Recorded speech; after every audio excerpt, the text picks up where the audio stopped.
What's up, future respiratory therapists? In this video, we're going to be talking about the difference between these two words, hemoptysis versus hematemesis. You got to know the difference between these so you don't get them confused. Let's dive in.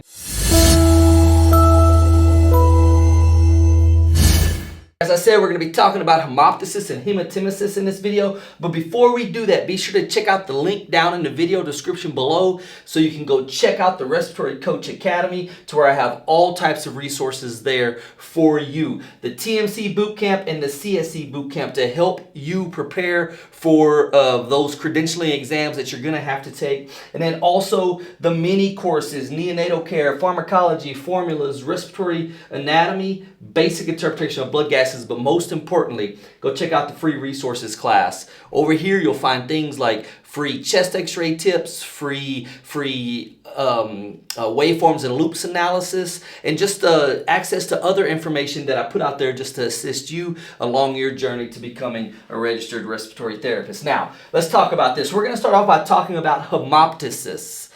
It's important that anytime you're working with medical terminology that you can sometimes kind of get clued in on what is the word talking about just by breaking the word down itself. We start here with HEM. HEM or HEMA is a medical prefix for blood. So we know this starting with hem is going to be related to some type of blood terminology, and then it ends in "tysis." And so what we have when we put it together is hemoptysis. Tysis is also a from a medical suffix perspective. It is linked to the word spit or spittle.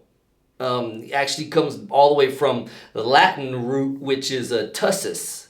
And so what we see here is when we put this together, we could say to spit blood or to cough blood. Now that's how we use the term. It's the coughing up of blood. Okay. Now when we say coughing up of blood, we have to realize that this can refer to a lot of different things. Okay. First of all, we have to realize how does this look? Well, it might be frank blood, which is just very, very bright red, pure blood being coughed up and expectorated from the patient or by the patient. We can also categorize this as massive versus non-massive hemoptysis. And what we learn here is that there are key disease processes that are associated with massive versus non-massive. We'll go to Egan's here in the 13th edition, chapter 16, page 317. It does a really good job of breaking this down for us. It says massive hemoptysis is a medical emergency. So point number one there, right? You've got a massive amount of blood being coughed up. Now, how do we know if it's massive or not? Well, massive is defined by greater than 300 milliliters in a 24-hour period. And so if we have that, then we are thinking of things, some of the more common causes are things like bronchiectasis, lung abscess, and acute or chronic tuberculosis, straight out of Egan's. Breaks it down for us like that. Now, if it's not massive, then it's got to be non-massive. And non-massive sometimes is seen more commonly. And it's not always frank red blood being coughed up. Sometimes you'll have blood-streaked sputum. So if you look at this here, you can see this young lady here is coughing up sputum. And you can see she's got blood here mixed in with some sputum. And so we know that blood-streaked sputum is also known as hemoptysis. So don't try to make it like it's something else. It is still hemoptysis. Hemoptysis for the non-massive common causes typically take us down the road here, outlined again in Egan's. Airway infections such as pneumonia, lung cancer, again tuberculosis, and blunt or penetrating trauma also can be seen. And we mentioned lung cancers already, so we know that those type of disease processes would likely or potentially present with hemoptysis, blood-streaked sputum. But if it's in the lower side of it, less than 300 mLs within a 24-hour period, then we're going to classify that as non-massive hemoptysis. Okay, and so coughing up of blood, hemoptysis, that is not the same thing as hematemesis.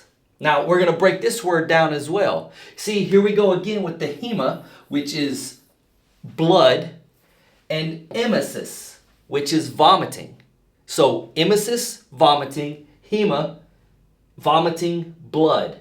Now, that's not the same thing as coughing up blood, and we have to understand that. Now, what's unique about this is that coughing can cause somebody to vomit, especially if it's very violent and very hard in nature. It can cause vomiting to happen, and vomiting can cause somebody to cough. And so what we see here is that sometimes it is hard to differentiate between, is this patient coughing up blood or is this patient vomiting blood? That's for us to figure out. Now, we can typically do that by looking at the consistency of it. If the whatever the fluid is coming out of the patient that's bloody in nature, if it appears to be mixed with sputum, then likely we're talking about hemoptysis. But if it is mixed with food particles or gastric acid, then obviously we know it is hematemesis. Now, this is a hard word to say, okay? It really is. And so I break it down into this first part right here is hema, and then temesis. Hematemesis, the vomiting of blood. And things that could cause a patient to vomit blood, things like stomach ulcers, sometimes associated with cirrhosis of the liver, esophageal and stomach cancers, those type of things. See, now we're talking more about gastrointestinal disorders rather than pulmonary disorders for what we talked about with hemoptysis. So be on the lookout for that. Anytime you have a patient who is coughing up blood or presents with hemoptysis, you have to get yourself into this mind frame of what disease processes would cause this. And we already listed a few of them: lung cancer, tuberculosis, bronchiectasis, lung abscess, blunt penetrating trauma, all of those things. I'm thinking, okay, which of those is the cause of this hemoptysis? And then we can treat our patient accordingly. We got to figure out where the bleeding is coming from, try to get it stopped, and so that we can stop the symptoms that are happening. So that is hemoptysis and hematemesis. And the difference between the two, I'm Respiratory Coach. Stay right here on YouTube. Do me a favor, hit that like button, leave me a comment, and subscribe to the channel if you haven't already done so. I'd really, really appreciate it. Come find me on social medias at Respiratory Coach, LinkedIn at Joe Lewis, and send me an email, respiratorycoach@gmail.com. And remember, at the end of the day, average is easy. Don't be it.